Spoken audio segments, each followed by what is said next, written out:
Безупречный звук, усовершенствованный дизайн, защита от пыли и брызг класса IP54, сопряжение нажатием кнопки, сенсорное управление, быстрое подключение с поддержкой Bluetooth чипа версии 5.4, поддержка фирменного приложения, 42 часа работы наушников вместе с кейсом, 9 часов на одном заряде наушников и 3 часа воспроизведения музыки после 10-минутной подзарядки. И как вы уже поняли, обо всем этом нам заявляет сам производитель в рекламе к Bluetooth наушникам под названием Huawei FreeBuds SE3. Напоминаю, что они позиционируются как ультрабюджетки у них. Но как на самом деле дела обстоят у данной модели, я сейчас вам, разумеется, расскажу. Распаковка. Поставляется эта модель в обыкновенной белой коробке из тонкого картона. На ней есть изображение, название и краткие характеристики модели. Упаковка простая. В комплекте мы имеем кейс, вкладыши и руководство пользователя. Кабель для зарядки отсутствует, за что минус. Вес одного наушника 3,7 грамма, а вес кейса 32 грамма. Габариты кейса 50 на 50 на 23 мм, а габариты наушников 33 на 17 мм. Звуковод имеет овальную форму и обыкновенную сеточку, что не особо радует, правда. 7 обзоров в неделю выгружаю, ежемесячно разыгрываю по одному смартфону Poco X6 Pro. Для участия в розыгрыше необходимо подписаться на этот YouTube-канал с колоколом, оставить любой осмысленный комментарий больше 5 слов и либо в комментарии, либо в описании своего канала указать свое имя в Телеграме. Подписаться на Телеграм-канал скидок, и вы автоматически в розыгрыше. Все розыгрыши в конце каждого месяца на стриме. Как только закончится Poco X6 Pro, буду разыгрывать Poco X7 Pro. Огромное спасибо за просмотр заранее. Перейдем же к наушникам. В продаже имеется золотистая и черная расцветка данной модели. Форма кейса не изменилась, все такой же небольшой квадрат. Есть изменения в плане дизайна. Крышка выполнена из пластмассы с глянцево-зеркальным покрытием, а основная часть имеет текстуру кожи, но также выполнена из пластмассы. Кейс довольно компактный, в кармане он не мешается, выглядит интересно, но вот собран он не лучшим образом. Все из-за заметного люфта у крышки. На корпусе можно заметить надпись Huawei, неплохо оформленный разъем для зарядки Type-C, LED-индикатор и кнопку для сопряжения. Открыть одной рукой кейс можно без проблем, крышка в открытом состоянии фиксируется, и извлекать наушники из кейса довольно удобно. Внутри расположили два места под наушники с двумя контактами для зарядки в каждом. Наушники, к слову, в кейсе не гуляют, и вытряхнуть их с открытой крышкой очень сложно. Переходим к наушникам. Наушники выполнены из матового пластика с глянцево-зеркальными вставками на внешних частях ножек. Сборка неплохая. Что же касается эргономики, то форма наушников, как для вкладышей, стандартная. Посадка комфортная, уши, разумеется, при длительном прослушивании музыки не устают. Во время пробежки из ушей наушники не выпадают, но поправлять их приходится довольно часто. Далее, на корпусе расположили контакты для зарядки, микрофоны и сенсорные области для управления, которые выделены небольшим углублением верхней части ножек. По управлению из команд на борту плей-пауза, переключение треков, ответ-сброс вызова, регулировка громкости и вызов голосового ассистента. В отличие от прошлой модели SE3 поддерживают команды для регулировки громкости, но возможно, что в SE2 данные команды добавили с обновлениями. Напишите, если вдруг у вас есть на руках эти наушники, может быть, так оно и есть. Управление довольно простое и удобное, на тапы наушники откликаются быстро, и ложных срабатываний я не встречал. Команды сопровождаются системными звуками, настроить все команды для одновременного использования возможно, что радует. Далее, наушники оснащены 10-мм динамическими драйверами. Заряд наушников в шторке отображается, по одному наушники работают, и переподключение бесшовное. Данная пара автоматически подключаются после открытия крышки бокса с ранее сопряженным устройством. SE3 подключаются к приложению под названием AI Live. Приложение с данной парой работает корректно. На стартовой странице с подключенными наушниками есть информация о заряде наушников и кейса по отдельности в процентах. Далее есть вкладка с настройками управления, обновление прошивки, поиск наушников, включение-выключение режима низкой задержки, плюс есть 4 предустановленных эквалайзера. Но вот кастомного эквалайзера здесь нет. Также мне еще не прилетали обновления, что не радует, так как и то, что режим низкой задержки нет возможности включить через сенсорное управление. Летим дальше. Емкость аккумулятора 510 мАч, полный цикл зарядки занимает 1 час 50 минут. Емкость аккумулятора одного наушника 41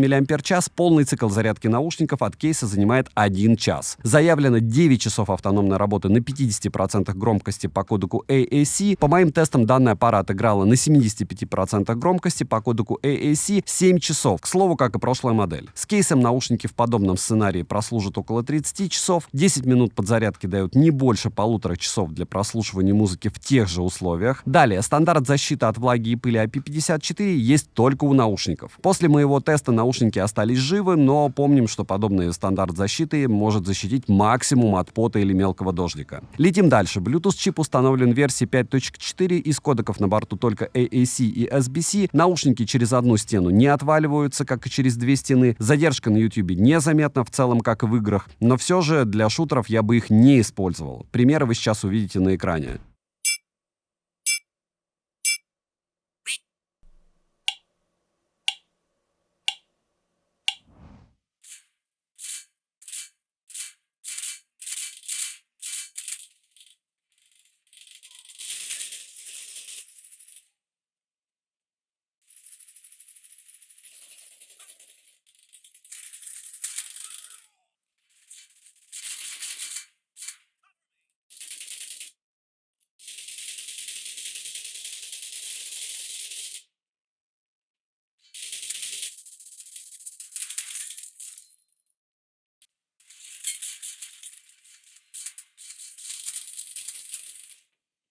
Микрофоны с шумоподавлением отрабатывают неплохо, с другой стороны, улучшений каких-либо по этой части относительно прошлой модели я не заметил. Примеры вы сейчас услышите. Всем привет от Игоря. Вот так вот будут отрабатывать микрофоны вкладыши под названием Huawei FreeBuds SE3.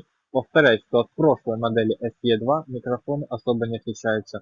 Изменений мало, но в целом они есть. Моделька SE3 довольно интересная, поэтому смотрим. Звучание SE3 по звучанию, что странно, но слегка лучше, чем прошлая модель SE2. Звук неплохо сбалансирован, есть приятные высокие частоты, проработанная с достатком середина и даже какой-то бас. Звучание не кажется плоским, но при этом оно не топовое. Я бы назвал звук просто хорошим, и для повседневного использования подобного звучания, как для вкладышей, более чем достаточно. Помним, что у вкладышей все-таки басов меньше, чем у вакуумных наушников или по-другому затычек. Минусы: нет возможности включать режим низкой задержки через сенсорное управление, нет кабеля для зарядки в комплекте, это прям крохоборство, нет мультипоинта, нет кастомного эквалайзера и мало расцветок. Цену можете посмотреть по ссылке в описании к видео, не забудьте подписаться на телеграм-канал скидок взаимопомощи и мой личный телеграм-канал по ссылкам в описании, там много всего полезного, и этим вы очень сильно поможете проекту. Резюмирую, Huawei FreeBuds SE3 по стоимости выше, чем SE2, и заметно, но, как по мне, изменения минорные и не соответствуют такому приросту по стоимости. Альтернативы — это Oppo Enco Air 3, Redmi Buds 6 Active, SoundPeats Air 3 Deluxe, SoundPeats Air 5. Плюс можно посмотреть в сторону Anker Soundcore K20i, вообще, которая до 2000 рублей чаще всего продается. Смотрим телегу скидок, там, кстати, сейчас распродажа на Anker. И на лучшую колонку их Anker Motion Plus тоже. В любом случае, от меня девайсу скромное «да». Кто-то их вообще в подарок со смартфоном получит, я уверен. Huawei часто аксессуары раздают. Добра и удачи вам, дорогие друзья!